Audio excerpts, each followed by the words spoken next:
خبرهای مهمترین روز 27 ایول را از استودیوی رادیو آزادی تقدیم شما میکنیم. سلام. سرخط موضوعهای مهم.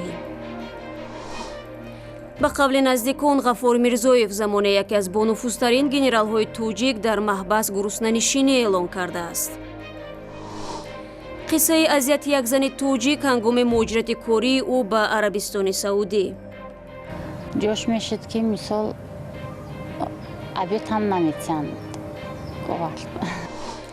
هر سال در قرقیزستان تا 12,000 عروس را بوده می شوند ولی شماره ناچیزی برای این عمل جنایی جزا می گیرد. پدر و مادر همین گونه تصمیم میگیرند. یکم اینکه برای تحصیل فرزند پول ندارند، دوم اینکه میخواهند از نانخوری زودتی خلاص شوند.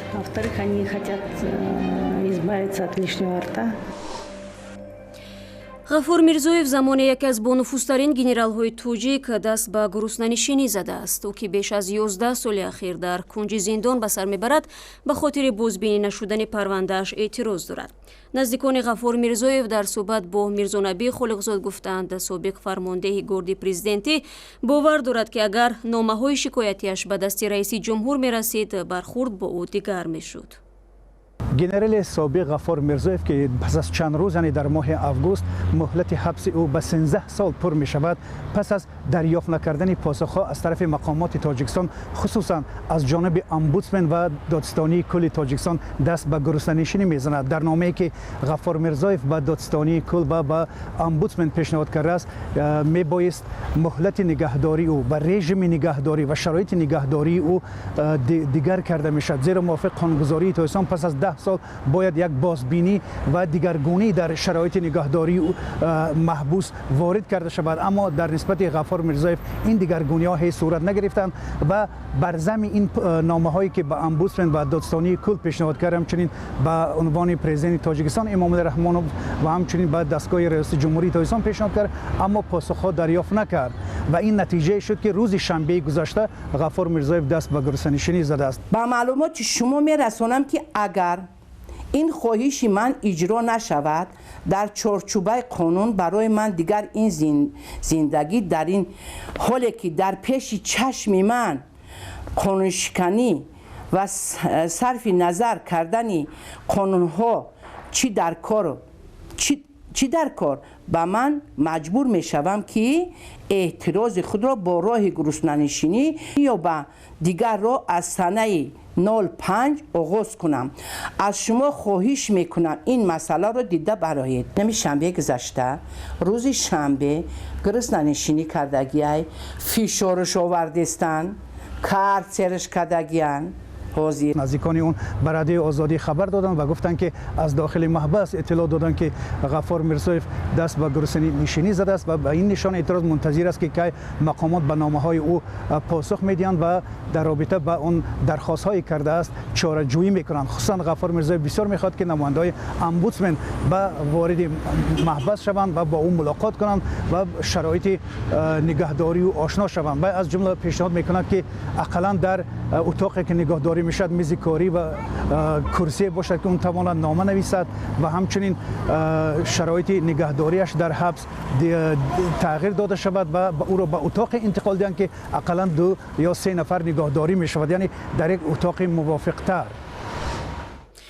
گزارش نوبتی ما دو موضوع مهم حقوق زن و مهاجرت کاری را فرا میگیرد. اخیراً در دوشنبه همکارمان مولا رجب یوسفی به مصاحبه با زنی موفق شد که برای کار به عربستان سعودی سفر کرده پس از 1 سال یعنی بعد اجرای نصف مهلت کارش به وطن برگشت. در این مدت این زن چه سختی ها را پشت سر کرده است از خود او میشنویم. 22 ایون با سفری ما عربستان سعودی رفتیم. وقتی ما کار میکردم گازeta و شرکت امکان داشتم. شرکت امکان قطعی بعد شرطنامه بستیم. 2 سال شرطنامه بود بعدم چه روان کردم. صاحب خانه پیشواز گرفتم. شما از تاجیکستان چند نفر رفته بودین زنان؟ 2 کس. 2 کس رفته بودیم و یک مونده کشته آمد. انتقاد نکرد یا مازشون نبودیم. جای کارتان معاشتان همش معلوم بود در شرطنامه؟ معاش 1,500 ریال به پول سعودی $400 آمریکایی باید میشد که کاری خانه می صاحب خانه یا کارای خانه قطعی یاردم باید میدادم ساعت کارش معین کارش معین نیست که خواستن خیلی کار میفرمونن به کارش خیلی کار همشه کدید با میشنی دم میگیری تا ساعت 11 شبم باشه و 1 شبم 2 شب 3 شبم کار کردن میگیرم کار که برامد جویش هسته که کار کمه خیلی تا ابیتا کار تا میکنی تمام وجود دیگه کار نیست که کنی اجایی که ما بدم خیلی آدمایی که باغا داشتین زیتون میکدین سویب کار که بود خیلی کارش بسیار یک آدم برای وی کمه یک یاردم چی باید خیلی کسی میشد خیلی با من نقصر که اینه دیگر خودی ما ساعت 7 میخیزن بیچاره ویا حبشی که هستن دیگه ویا نه حقوق چونه هیچ طلب هم نمیکنن چیزی که ویا گوان جوش میشد که مثال عبیت هم نمیتین وقت خیلی ایساتی نمیخیزی کار کنی جایی کار سر میکنی به زفت رکو چکه که خودت اگر شسرکی کنی یعنی شما غذا تهیه میکردید حق نداشتید که از این غذا تهیه کردید به اجازه آنها تناول کنید نه چیزی که خودشون تیان خیلی جنگ میکنن به اجازت گیری جنگ میکنن توی صاحب خانه ما بسیار آدمی وای که بود ظلم که بود هر خیلی به اجازتی و یکون کار و چرا گرفتن حقوق نداری روزه میشد که خیلی بخشش که گرسنه نمیمونده طاقت میکردیم گرسنگی طاقت میکنیم دوام این قصه رو در سایت ما www.azadi.org و شبکه‌های اجتماعی تماشا کنید. یک سال این جانب در تاجیکستان استحصال طلا سر دولتی دانسته می شود. با وجود آن مقامات درباره افزایش نظررس استخراج و تولید آن خبر می دهند. تفصیلات در سایت www.azadi.org و صحیفه های ما در شبکه های اجتماعی. برنامه رو ادامه میده. روز چهارشنبه پرزیدنت اوکراین پترو پوراشنکو میخائیل ساکاشویلی رو از شهروندی این کشور محروم کرد. ساکاشویلی سابق والی ولایت ادسا و سابق رئیس جمهوری گرجستان این اقدام پوراشنکو رو تحت انتقاد شدید قرار داده. اصرار می‌ورزد که از مبارزه با فساد دست نمی‌کشد. میخائیل ساکاشویلی سابق رئیس جمهوری گرجستان و رئیس پیشینی ولایت ادسا شهروندی اوکراین را از دست داد. مطبوعات بعد پخش معلومات خدمات مهاجرت اوکراین به این نتیجه رسید. در بخش خبری سامانه این نهاد آمده است که پرزیدنت اوکراین امر لغو شهروندی ساکاشویلی را صادر کرد. خدمات مهاجرت اوکراین میگوید معلومات مربوط به ساکاشویلی را دادستانی کل پیشنهاد کرد و این معلومات را دادستانی از همتاهای خود در گرجستان دریافت کردند. خدمات مهاجرت این سند را آموخت و برای تصمیم گیری در اختیار کمیسیون امور شهروندی قرار داد. کمیسیون نیز معلومات مربوط به ساکاشویلی را آموخت. بر پایه قانونی اساسی اوکراین شهروندی را پرزیدنت این کشور در اساس خلاصه کمیسیون امور شهروندی لغو می‌کند. در سامانه پرزیدنت اوکراین هنوز فرمان لغو شهروندی ساکاشویلی نشر نشده است.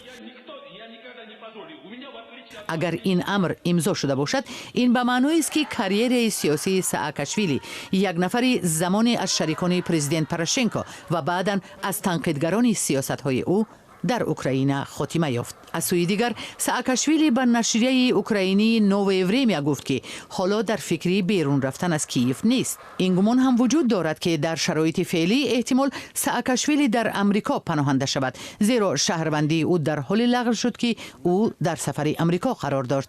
وکیلان حزب حاکم میگویند اگر ساکاشویلی به اوکراین برگردد شاید مسئله استرداد او به گرجستان مطرح شود. ساکاشویلی 29 می سال 2015 شهروندی اوکراین را صاحب شد. پترو پوراشنکو او را به حیث رئیس نوی ولایت ادسا معرفی کرد.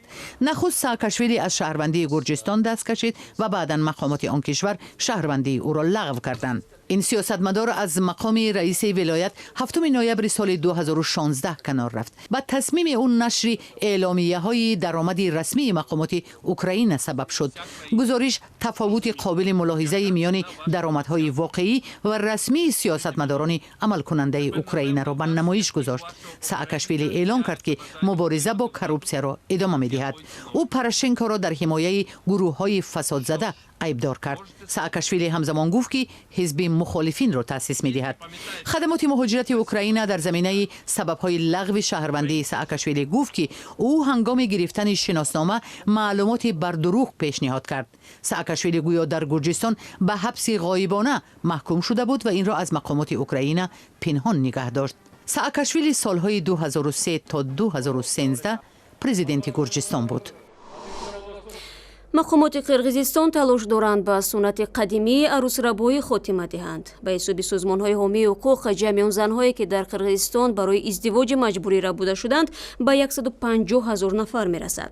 аксари онҳо ночор бо рабояндаашон издивоҷ мекунанд, вале ҳомиёни ҳуқуқ мегӯянд ин суннат барномаи зиндагии ҷавондухтаронро ба ҳам мезанад ва равобити маҳрамонаи иҷборӣ бо марди дилнохоҳ ба зеҳни онҳо осеби амиқи равонӣ мерасонад. идомаи мавзӯъ дар гузориши навбатӣ.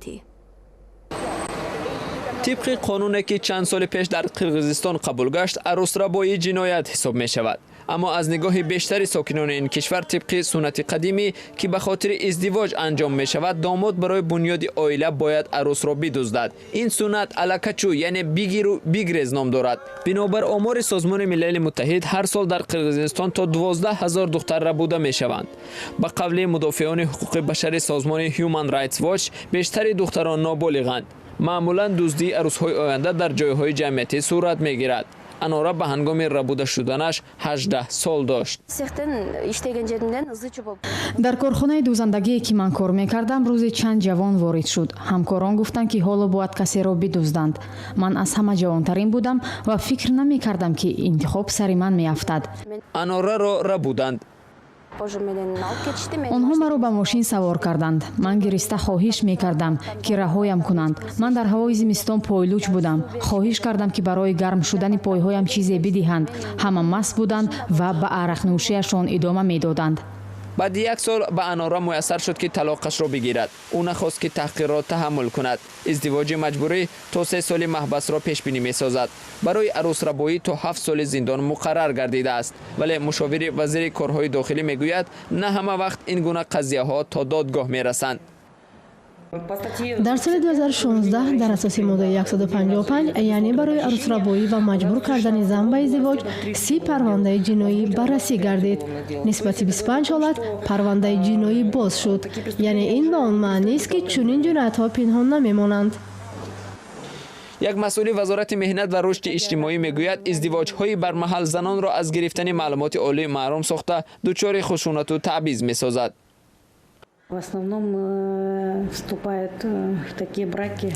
به ازدواج‌های بروقتی اساساً فرزندانی خانواده‌های کم بضاعت راه می‌دهند. پدر و مادر همین گونه تصمیم می‌گیرند. یکم اینکه برای تحصیل فرزند پول ندارند، دوم اینکه می‌خواهند از ناخوری زیادتی خلاص شوند. На образование детей, это во-первых. А во-вторых, они хотят избавиться от лишнего рта. معروف قانوربویوا میگوید در زمان آنها نیز داماد عروس آینده‌اش را میربود. او نیز 25 سال پیش با شوهرش همین گونه شناس شده و حالا خوشبخت هستند. خداوند برایش 3 دختر و 2 نبیره را عطا کرده است. ولی به گفته اولان حسین، رهبر بنیاد کوچومنچی، عروسربایی خاص فرهنگی مردم قرقیز نبوده در زمان شوروی سالهای 70 عصر گذشته پیدا شده است. حالت‌های فراری عاشقان موجود بود.